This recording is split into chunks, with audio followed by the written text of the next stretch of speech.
KaraokeBooks. Little Women. Louisa May Alcott. Audiobook. Chapter 3. The Lawrence Boy. Joe. Joe. Where are you? Cried Meg at the foot of the garret stairs. Here, answered a husky voice from above, and, running up, Meg found her sister eating apples and crying over the heir of Redcliffe, wrapped up in a comforter on an old three-legged sofa by the sunny window. This was Joe's favorite refuge, and here she loved to retire with half a dozen russets and a nice book, to enjoy the quiet and the society of a pet rat who lived nearby and didn't mind her a particle. As Meg appeared, Scrabble whisked into his hole. Joe shook the tears off her cheeks and waited to hear the news. Such fun! Only see. A regular note of invitation from Mrs. Gardiner for tomorrow night, cried Meg, waving the precious paper and then proceeding to read it with girlish delight. Mrs. Gardiner would be happy to see Miss March and Miss Josephine at a little dance on New Year's Eve. Marmee is willing we should go. Now what shall we wear? What's the use of asking that, when you know we shall wear our poplins, because we haven't got anything else? Answered Joe with her mouth full. If I only had a silk, sighed Meg. Mother says I may when I'm 18 perhaps, but 2 years is an everlasting time to wait. I'm sure our pops look like silk, and they are nice enough for us. Yours is as good as new, but I forgot the burn and the tear in mine. Whatever shall I do? The burn shows badly, and I can't take any out. You must sit still all you can and keep your back out of sight. The front is all right. I shall have a new ribbon for my hair, and Marmee will lend me her little pearl pin, and my new slippers are lovely, and my gloves will do, though they aren't as nice as I'd like. Mine are spoiled with lemonade, and I can't get any new ones, so I shall have to go without, said Joe, who never troubled herself much about dress. You must have gloves, or I won't go, cried Meg decidedly. Gloves are more important than anything else. You can't dance without them, and if you don't I should be so mortified. Then I'll stay still.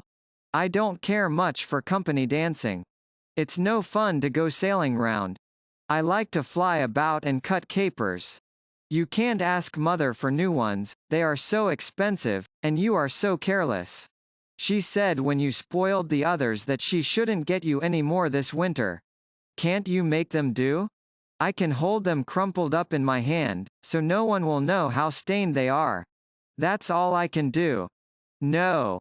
I'll tell you how we can manage, each wear one good one and carry a bad one. Don't you see? Your hands are bigger than mine, and you will stretch my glove dreadfully, began Meg, whose gloves were a tender point with her. Then I'll go without.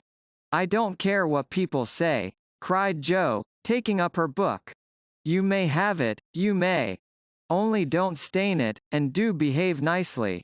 Don't put your hands behind you, or stare, or say, Christopher Columbus. Will you? Don't worry about me. I'll be as prim as I can and not get into any scrapes, if I can help it. Now go and answer your note, and let me finish this splendid story. So Meg went away to, accept with thanks, look over her dress, and sing blithely as she did up her one real lace frill, while Joe finished her story, her 4 apples, and had a game of romps with Scrabble. On New Year's Eve the parlor was deserted, for the 2 younger girls played dressing maids and the 2 elder were absorbed in the all-important business of getting ready for the party. Simple as the toilets were, there was a great deal of running up and down, laughing and talking, and at one time a strong smell of burnt hair pervaded the house. Meg wanted a few curls about her face, and Joe undertook to pinch the papered locks with a pair of hot tongs. Ought they to smoke like that? Asked Beth from her perch on the bed. It's the dampness drying, replied Joe. What a queer smell. It's like burned feathers, observed Amy, smoothing her own pretty curls with a superior air. There, now I'll take off the papers and you'll see a cloud of little ringlets, said Joe, putting down the tongs. She did take off the papers, but no cloud of ringlets appeared, for the hair came with the papers, and the horrified hairdresser laid a row of little scorched bundles on the bureau before her victim. "Oh, oh, oh. What have you done? I'm spoiled. I can't go. My hair, oh, my hair," wailed Meg, looking with despair at the uneven frizzle on her forehead. "Just my luck. You shouldn't have asked me to do it. I always spoil everything. I'm so sorry, but the tongs were too hot, and so I've made a mess," groaned poor Joe, regarding the little black pancakes with tears of regret. "It isn't spoiled. Just frizzle it, and tie your ribbon so the ends come on your forehead a bit, and it will look like the last fashion. I've seen many girls do it so," said Amy consolingly. "Serves me right for trying to be fine. I wish I'd let my hair alone," cried Meg petulantly. "So do I, it was so smooth and pretty. But it will soon grow out again," said Beth, coming to kiss and comfort the shorn sheep. After various lesser mishaps, Meg was finished at last, and by the united exertions of the entire family Joe's hair was got up and her dress on. They looked very well in their simple suits, Meg's in silvery drab, with a blue velvet snood, lace frills, and the pearl pin. Joe in maroon, with a stiff, gentlemanly linen collar, and a white chrysanthemum or two for her only ornament. Each put on one nice light glove, and carried one soiled one, and all pronounced the effect quite easy and fine.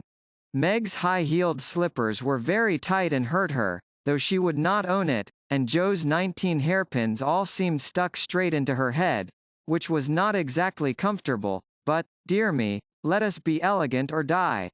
"Have a good time, dearies," said Mrs. March, as the sisters went daintily down the walk.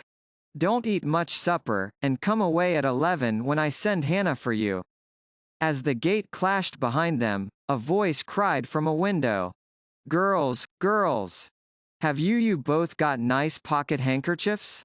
"Yes, yes, spandy nice, and Meg has cologne on hers," cried Joe, adding with a laugh as they went on, "I do believe Marmee would ask that if we were all running away from an earthquake. It is one of her aristocratic tastes, and quite proper, for a real lady is always known by neat boots, gloves, and handkerchief," replied Meg, who had a good many little, aristocratic tastes, of her own. "Now don't forget to keep the bad breath out of sight, Joe. Is my sash right? And does my hair look very bad?" said Meg, as she turned from the glass in Mrs. Gardiner's dressing room after a prolonged prink. "I know I shall forget. If you see me doing anything wrong, just remind me by a wink, will you?" returned Joe, giving her collar a twitch and her head a hasty brush. "No, winking isn't ladylike. I'll lift my eyebrows if anything is wrong, and nod if you are all right. Now hold your shoulders straight, and take short steps, and don't shake hands if you are introduced to anyone. It isn't the thing. How do you learn all the proper ways? I never can. Isn't that music gay?" Down they went, feeling a trifle timid, for they seldom went to parties, and informal as this little gathering was, it was an event to them. Mrs. Gardiner, a stately old lady, greeted them kindly and handed them over to the eldest of her 6 daughters. Meg knew Sally and was at her ease very soon, but Joe, who didn't care much for girls or girlish gossip, stood about, with her back carefully against the wall, and felt as much out of place as a colt in a flower garden. Half a dozen jovial lads were talking about skates in another part of the room, and she longed to go and join them, for skating was one of the joys of her life. She telegraphed her wish to Meg, but the eyebrows went up so alarmingly that she dared not stir. No one came to talk to her, and one by one the group dwindled away till she was left alone. She could not roam about and amuse herself, for the burned breath would show, so she stared at people rather forlornly till the dancing began. Meg was asked at once, and the tight slippers tripped about so briskly that none would have guessed the pain their wearer suffered smilingly. Joe saw a big red-headed youth approaching her corner, and fearing he meant to engage her, she slipped into a curtained recess, intending to peep and enjoy herself in peace. Unfortunately, another bashful person had chosen the same refuge, for, as the curtain fell behind her, she found herself face to face with the Lawrence boy.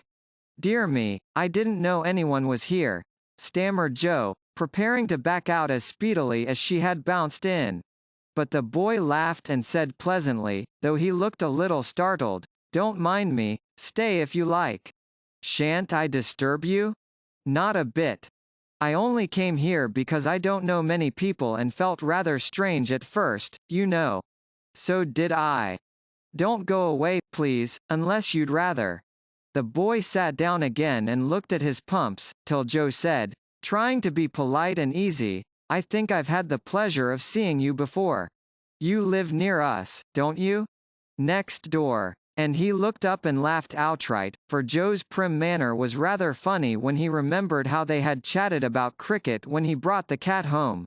That put Joe at her ease and she laughed too, as she said, in her heartiest way, "We did have such a good time over your nice Christmas present. Grandpa sent it. But you put it into his head, didn't you, now? How is your cat, Miss March?" asked the boy, trying to look sober while his black eyes shone with fun. "Nicely, thank you, Mr. Lawrence. But I am not Miss March, I'm only Joe," returned the young lady. "I'm not Mr. Lawrence, I'm only Laurie." "Laurie Lawrence, what an odd name. My first name is Theodore, but I don't like it, for the fellows called me Dora, so I made them say Laurie instead. I hate my name, too, so sentimental. I wish every one would say Joe instead of Josephine. How did you make the boys stop calling you Dora?" "I thrashed 'em. I can't thrash Aunt March, so I suppose I shall have to bear it." And Joe resigned herself with a sigh. "Don't you like to dance, Miss Joe?" asked Laurie, looking as if he thought the name suited her. "I like it well enough if there is plenty of room, and everyone is lively. In a place like this I'm sure to upset something, tread on people's toes, or do something dreadful, so I keep out of mischief and let Meg sail about." "Don't you dance?" "Sometimes. You see I've been abroad a good many years, and haven't been into company enough yet to know how you do things here." "Abroad!" cried Joe.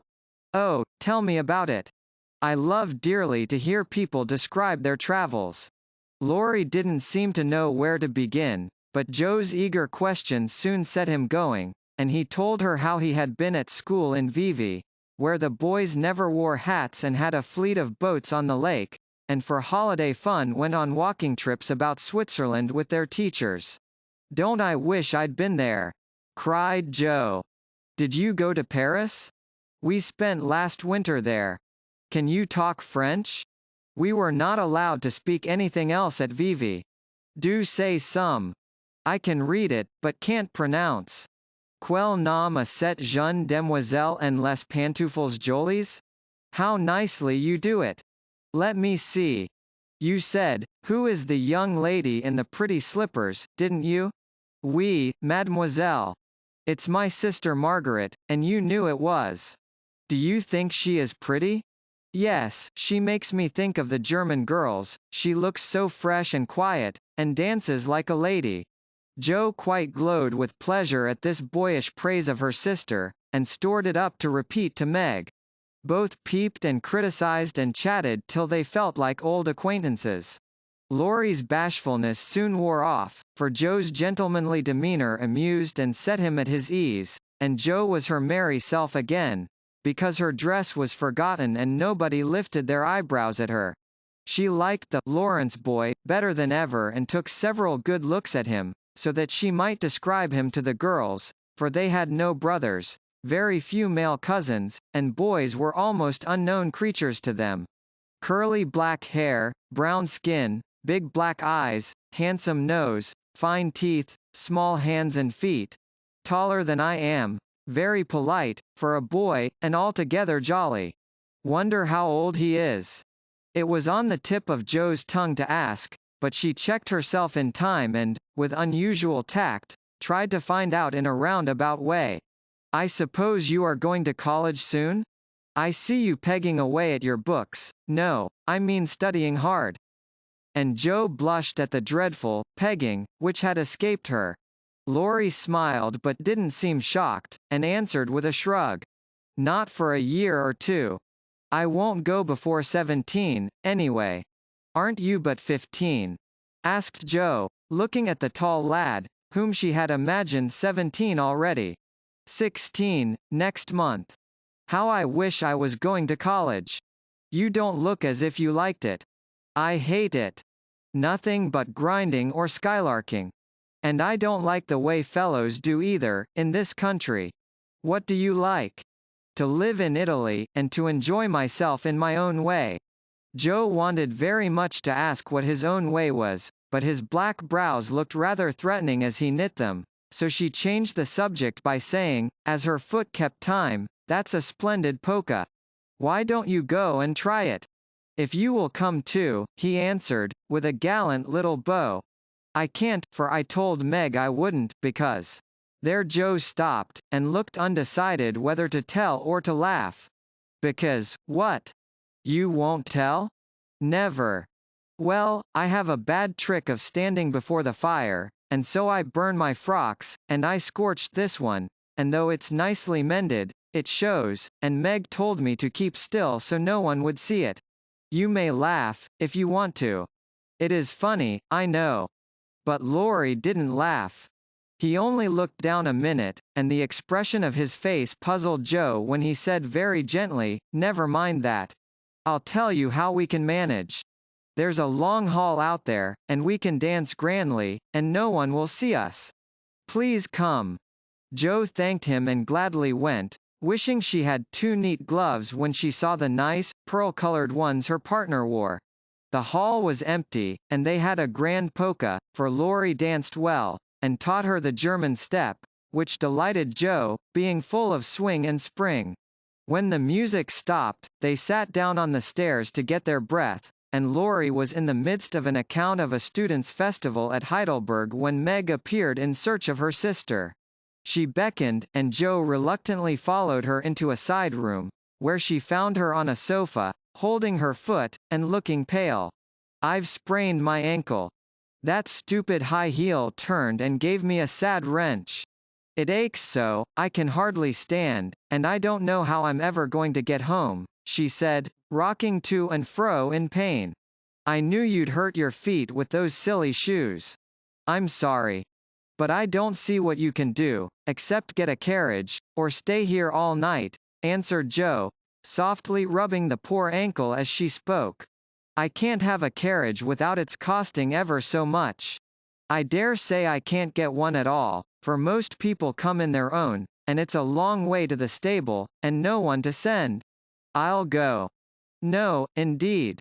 It's past 9, and dark as Egypt. I can't stop here, for the house is full. Sally has some girls staying with her. I'll rest till Hannah comes, and then do the best I can. I'll ask Laurie." "He will go," said Joe, looking relieved as the idea occurred to her. "Mercy, no. Don't ask or tell anyone. Get me my rubbers, and put these slippers with our things. I can't dance any more, but as soon as supper is over, watch for Hannah and tell me the minute she comes. They are going out to supper now. I'll stay with you. I'd rather." "No, dear, run along, and bring me some coffee. I'm so tired I can't stir."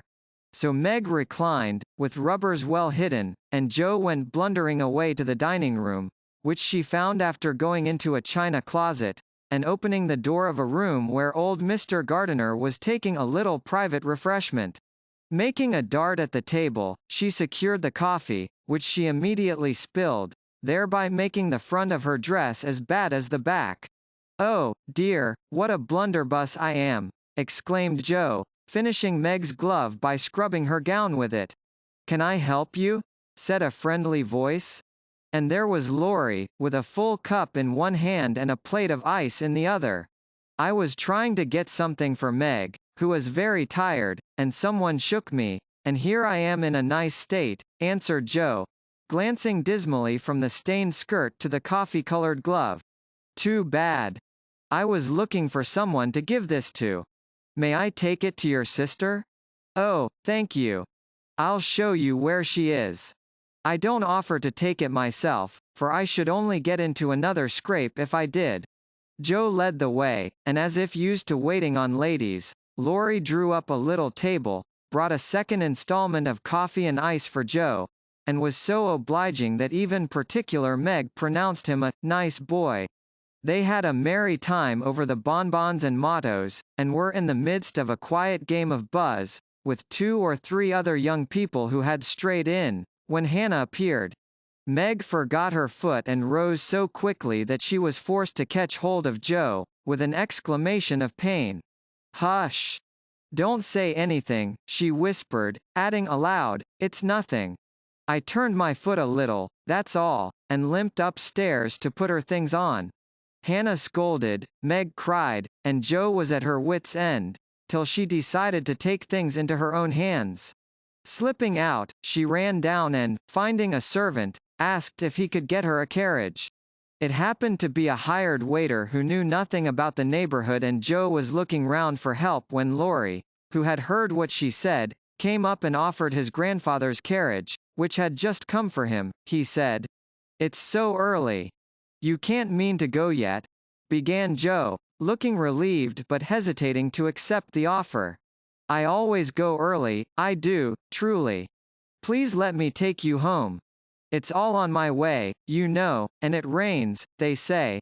That settled it, and telling him of Meg's mishap, Joe gratefully accepted and rushed up to bring down the rest of the party. Hannah hated rain as much as a cat does, so she made no trouble, and they rolled away in the luxurious close carriage, feeling very festive and elegant. Laurie went on the box so Meg could keep her foot up, and the girls talked over their party in freedom. "I had a capital time." "Did you?" asked Joe, rumpling up her hair, and making herself comfortable. "Yes, till I hurt myself. Sally's friend, Annie Moffat, took a fancy to me, and asked me to come and spend a week with her when Sally does. She is going in the spring when the opera comes, and it will be perfectly splendid, if Mother only lets me go," answered Meg, cheering up at the thought. "I saw you dancing with the red-headed man I ran away from. Was he nice?" "Oh, very. His hair is auburn, not red, and he was very polite, and I had a delicious redowa with him. He looked like a grasshopper in a fit when he did the new step." Laurie and I couldn't help laughing. "Did you hear us?" "No, but it was very rude." "What were you about all that time, hidden away there?" Joe told her adventures, and by the time she had finished they were at home. With many thanks, they said good night and crept in, hoping to disturb no one, but the instant their door creaked, 2 little nightcaps bobbed up, and 2 sleepy but eager voices cried out, "Tell about the party! Tell about the party!" With what Meg called a great want of manners, Joe had saved some bonbons for the little girls, and they soon subsided, after hearing the most thrilling events of the evening. "I declare, it really seems like being a fine young lady, to come home from the party in a carriage and sit in my dressing gown with a maid to wait on me," said Meg, as Joe bound up her foot with arnica and brushed her hair. "I don't believe fine young ladies enjoy themselves a bit more than we do, in spite of our burned hair, old gowns, 1 glove apiece, and tight slippers that sprain our ankles when we are silly enough to wear them." And I think Joe was quite right. Karaoke Books.